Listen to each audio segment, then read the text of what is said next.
are under the bridge soon. If you live in America and you don't have a 9 to 5, let me tell you, the bridge will be calling you.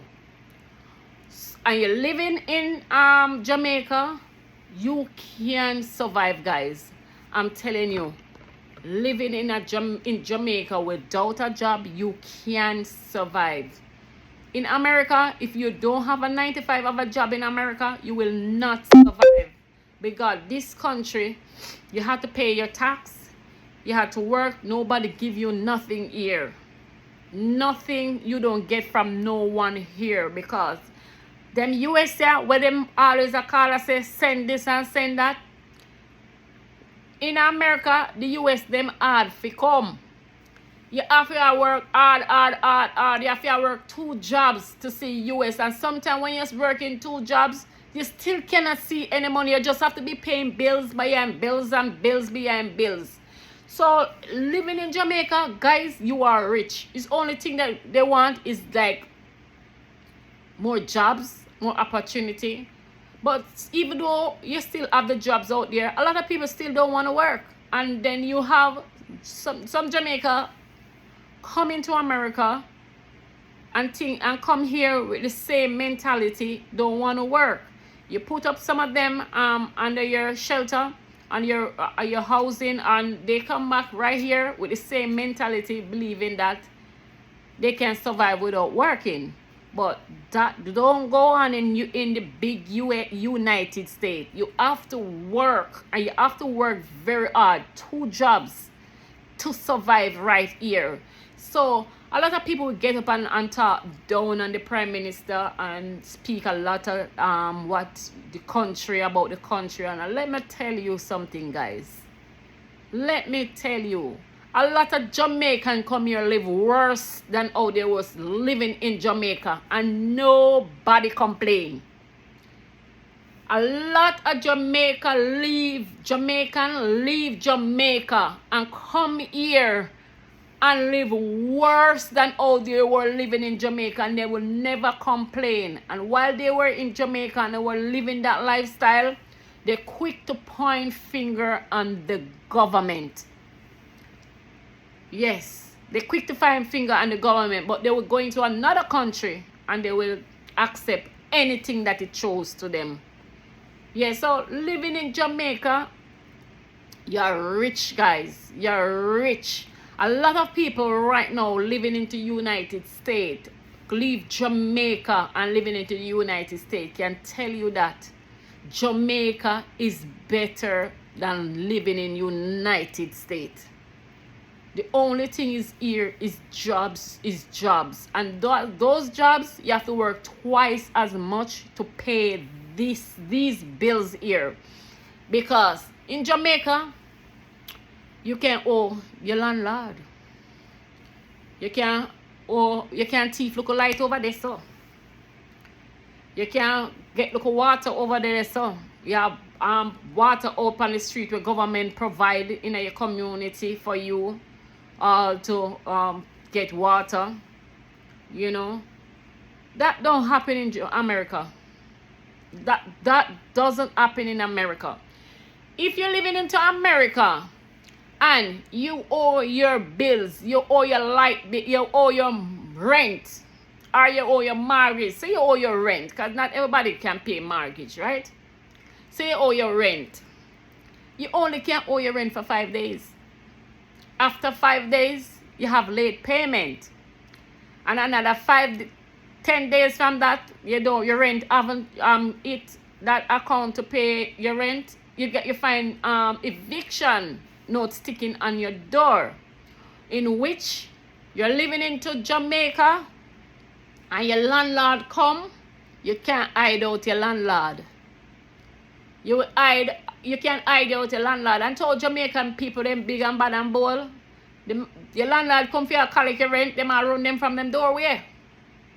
Them literally run them from them doorway, and them have to take that. You see me have no money, when me have it? Month 10, me pay. You can't do that shit in America. You cannot do that in America. So a lot of people will talk down on the government and speak about a a lot of things in the government, but pretty they don't know. In other countries, it is worse. It is worse. In Jamaica, people is hard to get hungry. Because you have a lot of fruit tree down there. You can go pick look ackee. You can go cook look banana over there. So you can go plant. I'll go people go. I'll go on people property. Go take off things to go cook and eat.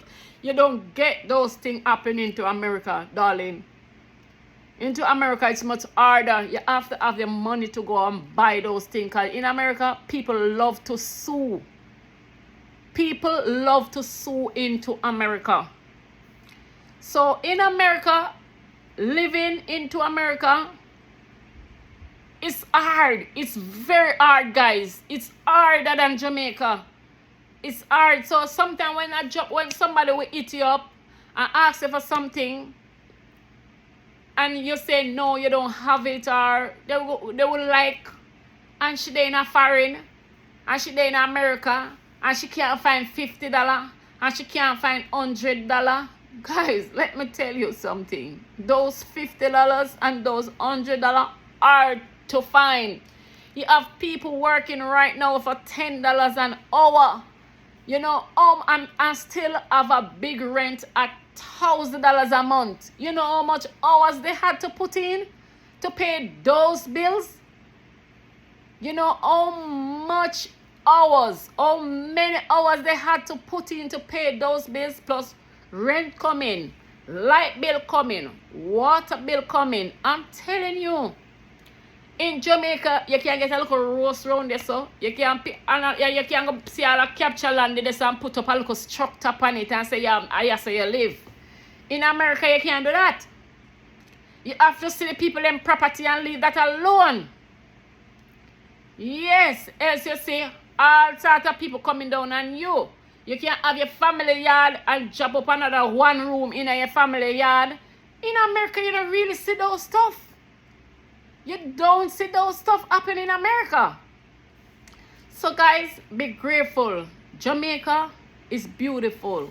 And living in Jamaica, when you think say you are suffering in Jamaica, people in United States are suffering too. Yeah, people in United States are suffering too. When you walk the street, you see a lot of homeless people.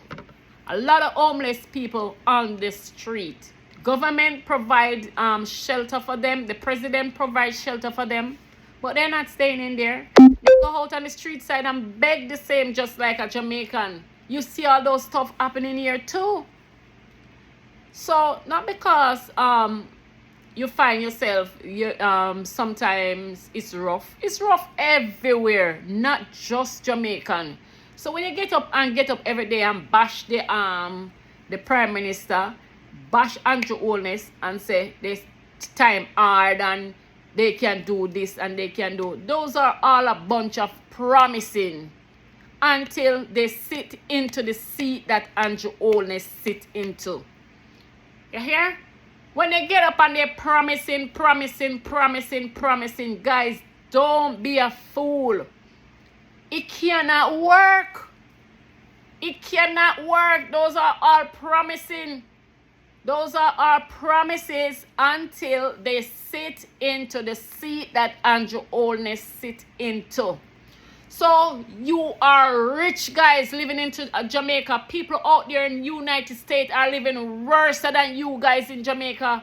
So don't be fooled. Don't be brainwashed because the opposition gonna come and say they can do this, they can do that. They cannot do nothing. Wait until they sit into the same seat that Andrew Holness sit in or any other government in Jamaica sit in. They cannot do it. Andrew Holness came out and he 80s how they used to live in the 80s as the dirty politics. That's one of the things the Jamaica Labour Party get rid of from Bruce Golding when they came into office. They take away all those dirty politics out. Gunman and Prime Minister, Depan Kana and all of them things there. Bruce Golding come and done that. It all starts from Bruce Golding. until Andrew Holness keep it going. And that is one of the that is prosperity, guys. You understand? So with anything else happening into Jamaica, everybody gonna face the same. We're facing it all over into this world. So there's nothing different. And everyone is gonna come out with promising and say they can do this better, they can do that better. They cannot do nothing. Wait until they sit into the same seat that Andrew Holness sit into, and you will know. You will know. It's not easy. It's not an easy road. And they all knew that. But what you all need to know, opposition is always going to be there to oppose, to pretend as if they can do it better. It's just as if you have a football game going and you're at the ball ground, all right? You're at a match. And you see the players, they play that and they probably make a move right there. And you are the spectator. You are out there. You're not on the field, you know, to see playing the game, you know. And the spectator know they can play the game better. The spectator can play the game better than the actually players that were trained to do the job. So it's the same thing. It's the same thing. The opposition is always going to be there to oppose. So guys, don't be fooled. Don't be fooled. It doesn't matter who's prime minister coming there. People are always hungry. And in Jamaica alone, people hungry. People hungry all over the world. And people hungry feel harder than Jamaica. Because you can't go around at the corner just to go pick a coconut. You can't go pick 2 bananas, get ackee, and go cook. You can't get them some yard, a foreign. You don't see them things in America. Which one of the state you gotta go see them things? They can't go up and know. You can even go and know one property. And in Jamaica, those Jamaican people do that often. They go on people's property. And then they will bad you up, come to your property and give a talk. And a lot of Jamaica make that slide. Because they all know it goes. So, guys, I say all of this to say that don't be fooled, don't be brainwashed. When election day come, choose wisely, guys. Choose wisely. A better Jamaica. Jamaica is in a better place right now. Crime and violence is everywhere. Everywhere. We don't want Jamaica to go back to the days where Dan is on all corner. Those are the days long gone. Those are the days we don't want to get back, come back, and no time at all. No time at all, guys. All those Dan and gunman and all of them something there, we don't want that. Yes, so come election day, choose Andrew Holness. That's a wise decision. Opposition don't have a plan. Opposition is there to oppose. They cannot do it better. It's a brainwash, guys. Yes, it's a brainwash. So, peace out. Show a labor right. Show a labor right. Show a labor right. Peace out.